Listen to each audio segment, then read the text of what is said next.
If anyone had told me 20 years ago that we would have had the chance to give back to our communities, I wouldn't have believed it.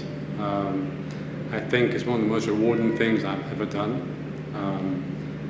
It's really almost a blessing to be given the chance to give something back.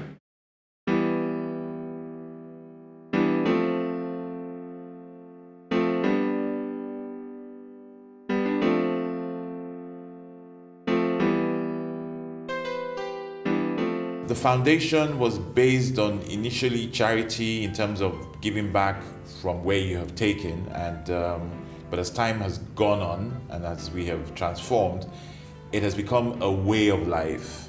It has become a way whereby we don't feel comfortable just taking without sharing. Talking to my other partners, Dr. Tonya and Adi, and they sharing a similar vision of in corporate social responsibility and giving to people.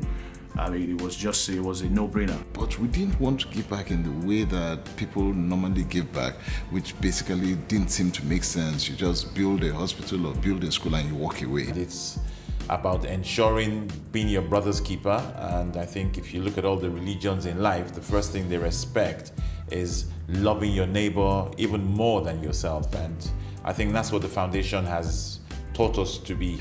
At the time of doing this, it was almost like a personal agenda that you had to do this.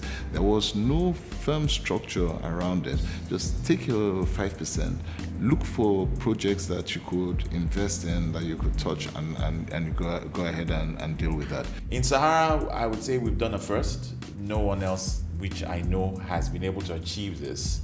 Rather than just look at it as a corporate social responsibility agenda, we have actually taken it now as a personal before corporate social responsibility agenda.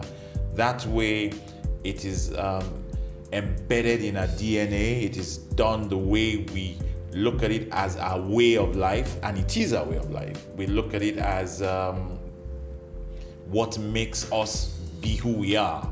And for generations to come thereafter, we hope and we know they will probably do better than we have.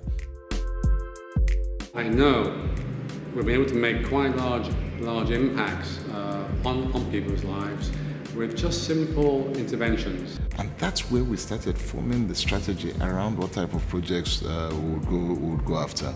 The guinea worm eradication project started.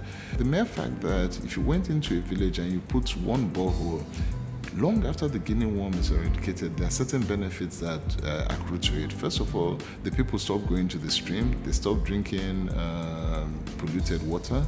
They have clean water that begins to develop a community long after. Health is improved. And there's so much more that happens just because you put a borehole. Sahara, in its own super way, wherever there's a need, will be there. Indeed. How do we manage this in a lean and mean way? So we set up an arrangement that you will vet key institutions that have called themselves NGOs or call themselves intervention forces towards certain things, and that we will partner with them, fund them, and stand true to the delivery of the vision that we had. We were very clear about what we wanted to do, so we were able to streamline into those areas. At Sahara, like we call it a PCSR, not just CSR. It was just a winner from the start. It was a fait accompli from the start.